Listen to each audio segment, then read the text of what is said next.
and welcome to the VickyCharles.com podcast. My name is Vicky Charles and I'm here to help you with all of your blogging and social media worries. You can find the show notes for this and all previous podcasts at VickyCharles.com/podcast. And you can also contact me on social media. I am at Vicky C. Writes on Twitter, or on Facebook. You can find my page at facebook.com/VickyCharlesWriter. Now, this episode, number 43, is 8 tips for writing a great about page for your blog. So let's get on with it.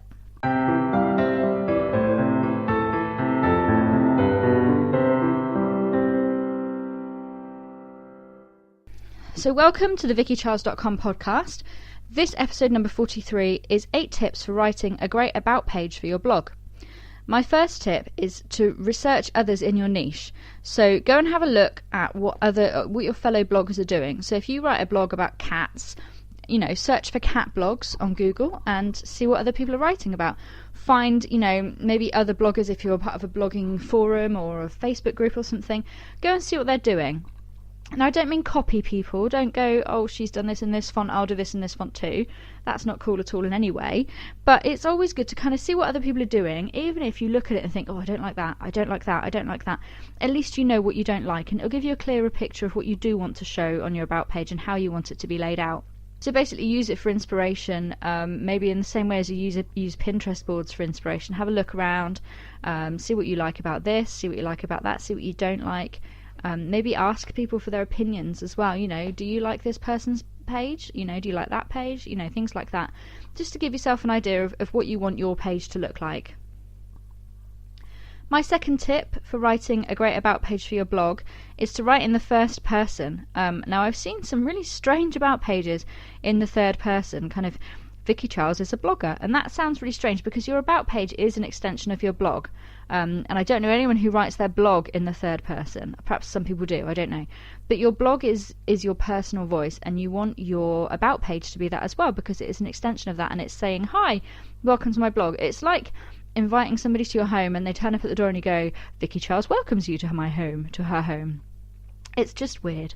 And it feels kind of weird, and it's not like you're writing a blurb for the back of a book jacket, which you would do in the third person, or if you're maybe a Britmum's editor and you have a little bio at the bottom of your posts on there, or something similar. If you write a guest post for somebody else, you would do a little blurb for the bottom of their post probably, and that probably would be in the third person, and that's fine.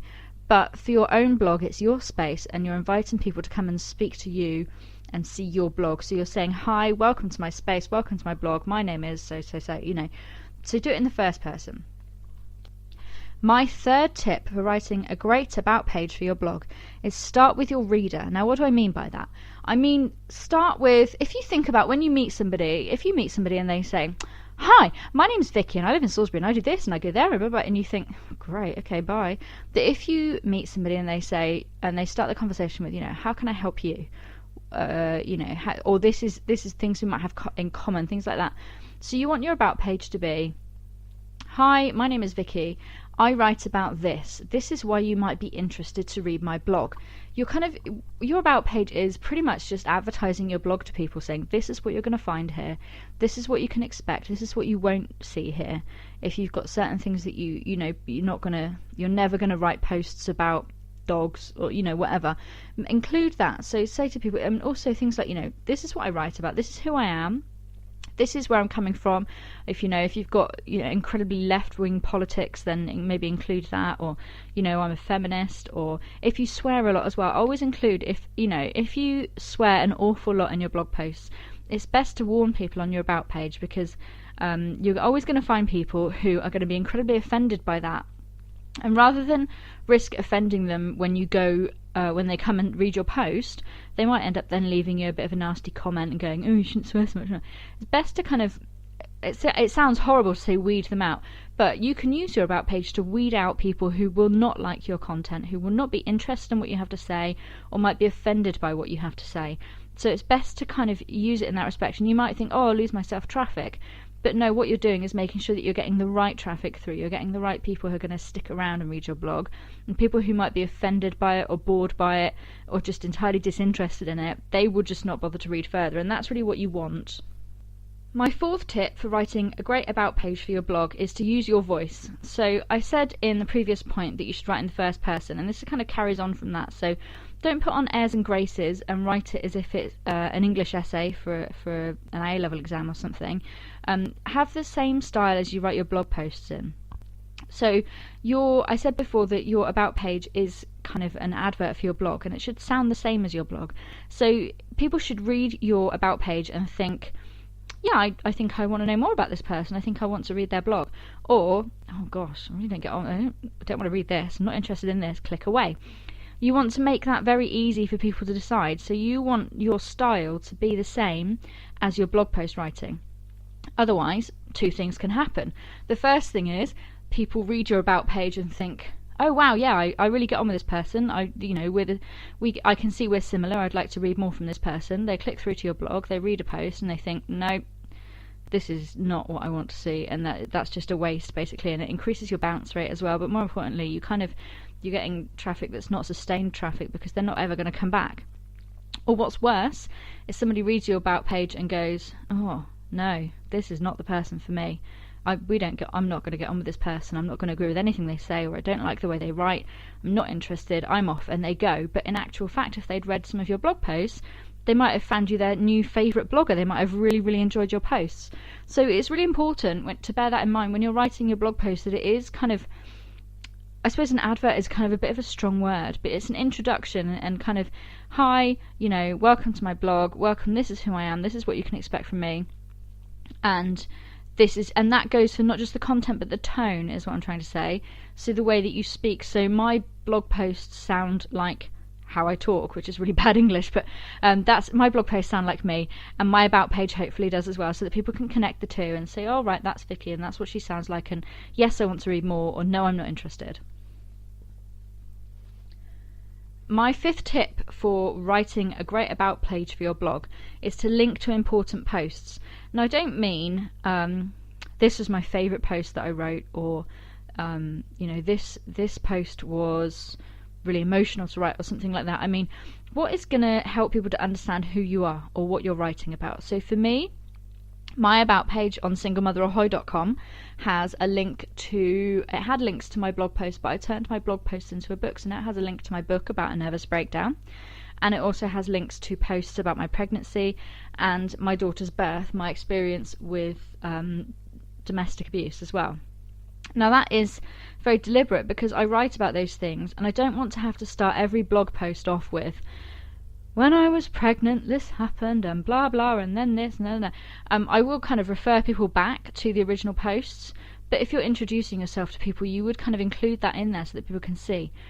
And now if you write about a wide range of topics, maybe include a couple of posts from each category so that people can see what they can expect. Kind of pertinent issues, really, things that are relevant, things that you maybe refer back to an awful lot. If you're always talking about your dog that died 10 years ago maybe, then always include in your about page a link to a post that explains about your dog that died 10 years ago and why it was so traumatic and why you're still missing him, and things like that, basically. Things that will help, again, to explain who you are, what you're about, what you're blogging about. My sixth tip for writing a great about page for your blog is contact. Now make it easy for people to contact you, but also let them know that you do want them to contact you. So do you accept advertising or sponsored posts, or should people not contact you about that?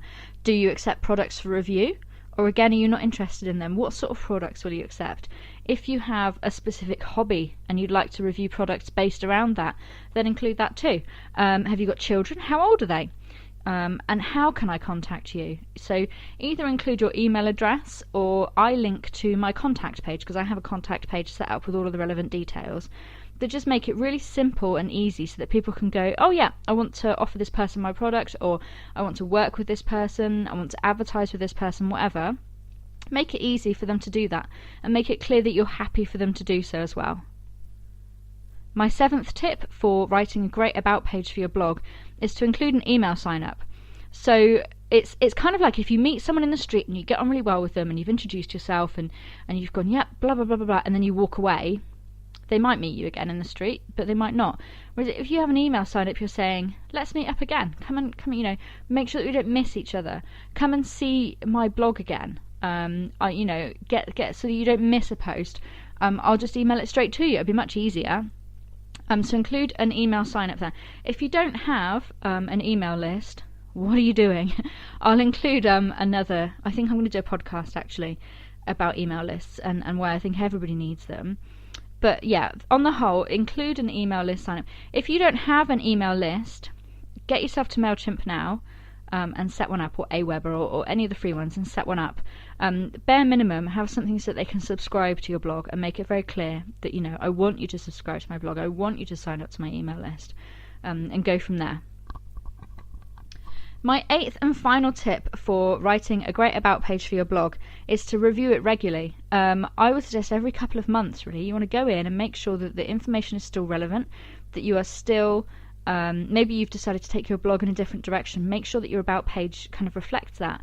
I split my blog in two a while ago. So my personal posts are at singlemotherhoy.com, but my blogging and social media posts are here at vickycharles.com.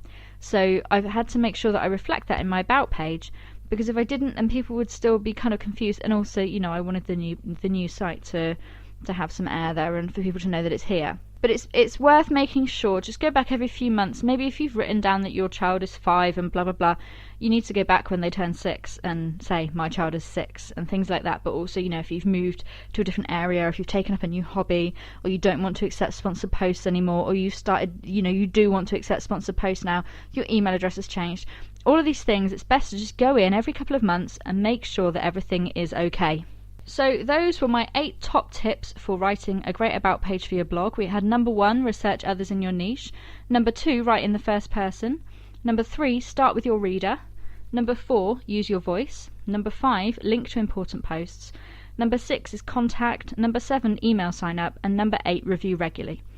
Thank you so much for listening to the vickycharles.com podcast. You can find the show notes for this and all previous podcasts at vickycharles.com/podcast.